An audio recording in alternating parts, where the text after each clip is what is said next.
Now, today I'm going to talk about my own philosophy or my own theory that I named it as CIR Framework. CIR Framework, yes. It's all about what you should know before taking a risk, or what measures you should use before taking a risk, in between taking a risk, and after when the risk is taken, the impacts, what you have to know about it. So the thing is that people are very much afraid to take risk. They won't take risk because they think that it will create a great loss of their properties as well as the cash. So what they do is they avoid taking risk, or in hurriedly they take a risk but does not take any appropriate steps. So when at the time of risk or at the time of loss, they suffer a lot.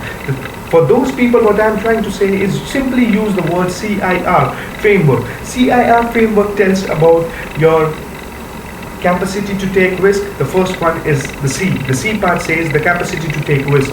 If I'm good, if I know what's my capacity to take risk, I will take that amount of risk. And if I don't know that area's capacity to take risk, better I don't take that risk. If I had a capacity, remember in mind, if you had a capacity, then only you go and take risk. And if you don't have the capacity, please avoid to take risk. The next thing is I tell you about what's the areas you are good at and what areas you are not good. The things, if I know that these areas I'm good at and in these areas I'm not good, then I'm able to avoid some parts of risk. Or maybe when I'm going to take risk, I will think twice or thrice before taking that risk.